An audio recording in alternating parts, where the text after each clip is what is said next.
Hello friends, welcome to my channel. 100 शब्द प्रति minute की दर पे न्यूज़पेपर की एडिटोरियल स्टार्ट हो रही है अगले 5 सेकंड में।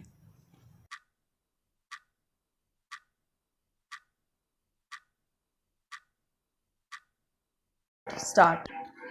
बंगाल में 8 चरणों में वोटिंग, चुनाव आयोग की गलती है।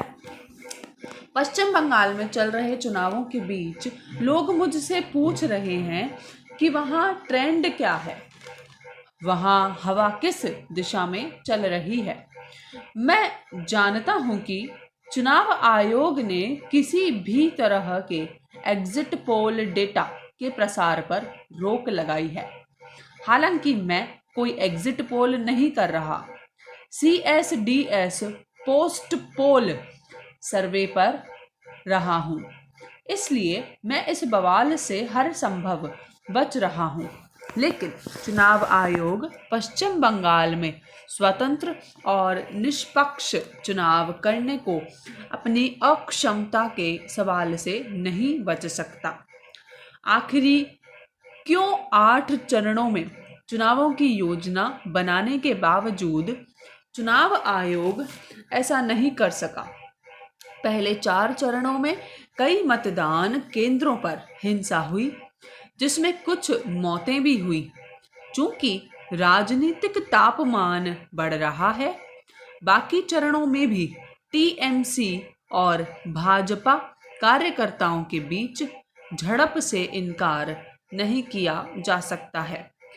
कई चरणों में कुछ दिनों से अंतर से चुनाव रखा गया ताकि सुरक्षा बलों को एक लोकेशन जिले से दूसरे में जाने का समय मिल सके और स्वतंत्र व निष्पक्ष चुनाव के लिए हर मतदान केंद्र पर पर्याप्त बल तैनात किया जा सके।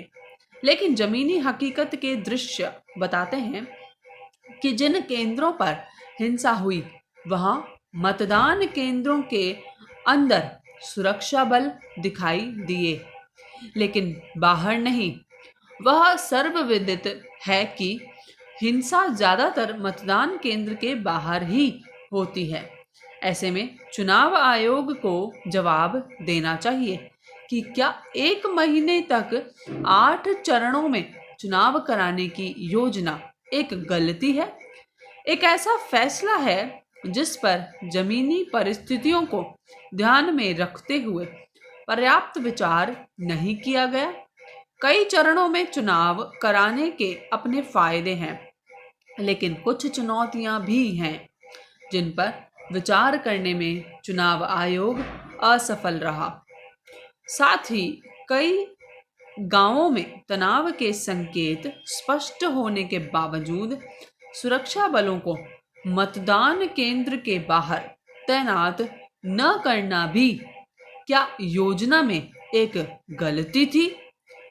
राज्य में पहले भी जब कई चरणों में चुनाव हुए हैं, चुनाव आयोग ने सुरक्षा बलों के आवागमन के लिए हर चरण के बीच कुछ दिनों का अंतर रख उचित काम किया, लेकिन वह यह आकलन करने में असफल रहा कि इन दिनों का इस्तेमाल असामाजिक तत्व भी एक जगह से दूसरी जगह में आने के लिए कर सकते हैं।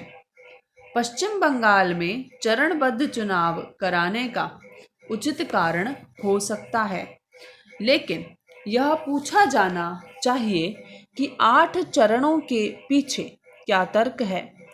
कम चरणों में चुनाव क्यों नहीं हो सकते, जिससे शायद हिंसा को कम करने में मदद मिल सके, क्योंकि मतदान कम दिन होता और चुनाव प्रक्रिया भी कम समय में पूरी हो जाती। हमारे पास चुनाव के विभिन्न चरणों में हुए हिंसा के मामलों के आंकड़े नहीं हैं, लेकिन सामान्य समझ कहती है कि पिछले 3 चरणों में तुलना में चौथे चरण में हिंसा की घटनाएं बढ़ी हैं। कई चरणों में चुनाव बेशक सुरक्षा बलों को पर्याप्त संख्या में हर मतदान केंद्र तक पहुंचने में मदद करते हैं। यह संयम का समय है। अगर हमें बच्चों को सशक्त करना है जिससे वे अपने निर्णय स्वयं ले सकें और सही निर्णय ले सकें, तो हमें अपना आभा मंडल श्वेत करना होगा।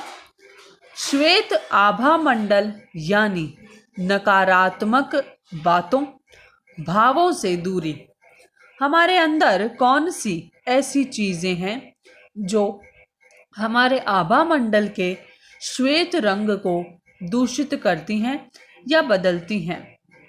झूठ बोलना, गुस्सा, चिड़चिड़ापन, परनिंदा, बेकार विचार, नफरत, जलन, अधीरता, तुलना, आलोचना, लालच, डर आदि ऐसी चीजें हैं जो हमारे आभा मंडल के रंग को दागदार करती हैं। अब आप ही तय कीजिए कि क्या हमें रोज थोड़ा सा समय निकालना चाहिए ये दाग निकालने के लिए।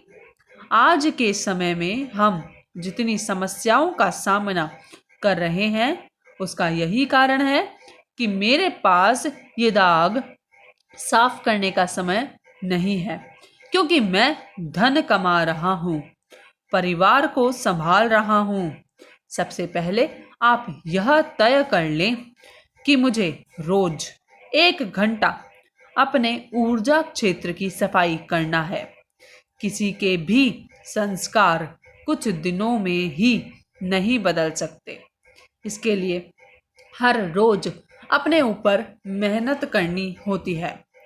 सबसे जरूरी संस्कार है आत्म अनुशासन। जीवन में संयम और नियम बहुत ही महत्वपूर्ण है।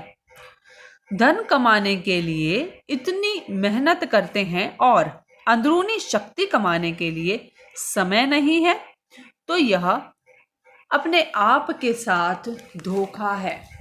अगर आप एक बार आध्यात्मिक ऊर्जा से निकलकर बाहर की ऊर्जा में पहुंच गए, जहां सारे लोग कह रहे हैं कि समय नहीं है, आजकल तो मरने की भी फुर्सत नहीं है, तो ऐसे माहौल में हम भी सोचने लगते हैं कि वाकई हमारे पास हमारे लिए ही समय नहीं है। ऐसा होना स्वाभाविक है। कुछ लोग तो समय तब निकालते हैं जब हमारे जीवन में कोई संकट आ जाता है। जैसे कुछ लोग नियम से एक्सरसाइज करते हैं, नियम से वॉक करते हैं, और कुछ लोग तब करते हैं जब डॉक्टर बोलता है। तब तक शरीर में पहले ही कई परेशानियां हो चुकी होती हैं। अगर प्राथमिकता तय हो गई, ना किसी के अंदर के आंतरिक शक्ति मेरी और मेरे परिवार की सबसे पहली प्राथमिकता है, तो फिर 1 घंटा निकालना कोई मुश्किल नहीं है। यह समय हम निकाल रहे हैं अपने आभा मंडल को श्वेत करने के लिए। जिनका आभा मंडल श्वेत होता जाएगा, उनको इससे जुड़े काम करने में ही ज्यादा आनंद आएगा।